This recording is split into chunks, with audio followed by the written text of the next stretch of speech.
تقوی کا مطلب دوستو یہی ہوتا ہے کہ بچ کے چلیں۔ بچ کے چلنا تو آپ جانتے ہیں کس سے بچ کے بندہ چلتا ہے؟ ہاں، کسی بھی خطرے سے، کسی بھی مشکل سے، کسی بھی گڑھے سے، کسی بھی ٹھوکر سے، کسی بھی نقصان دہ چیز سے آدمی کیا کرتا ہے؟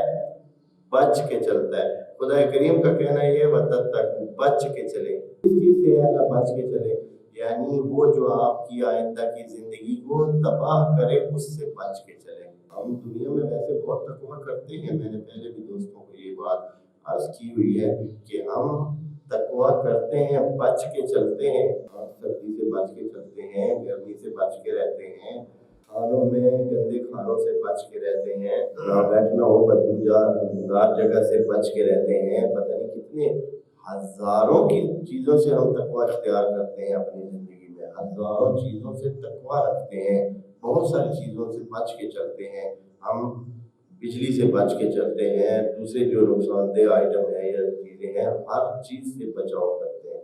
ہم متقی ہیں، ٹھیک ٹھاک متقی ہیں دنیا کے کاموں میں۔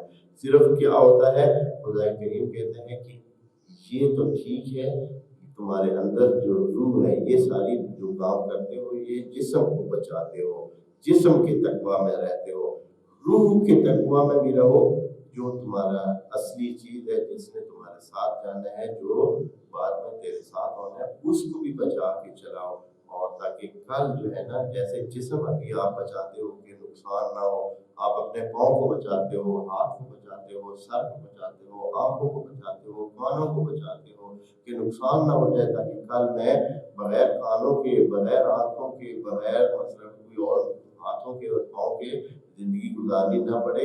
جیسے یہ بچاتے ہو اسی طرح اپنے روح کو بھی تقویٰ کے ساتھ چلاؤ۔ روح کے لیے نقصان دہ چیزیں کیا ہے اللہ؟ تو خدا نے ساری شریعت بتا دی ہے، شریعت ساری کی ساری ایسی چیزیں ہیں جو کیا ہے، روح کے لیے مفید اور مضر چیزیں بتائی ہیں۔ اللہ نے کہا ہے کہ یہ کام روح کے لیے مفید ہے، یہ آپ کے روح کو موٹا تازہ بہت صحیح سنجیدہ مستحکم اور فائدہ مند، سود مند، صلاح مند، عقل مند بنا دے گا، اور وہ جو نقصان دہ چیزیں ہیں جو روح کو کمزور، مردہ اور سیاہ کر دیں گے وہ بھی بتا دی ہیں۔ تو خدا کریم نے بتا دیا ہے کہ ان چیزوں سے بچیں اور ان چیزوں کو استعمال کریں، یہ تقویٰ ہوتا ہے۔ ورحمۃ اللہ وبرکاتہ۔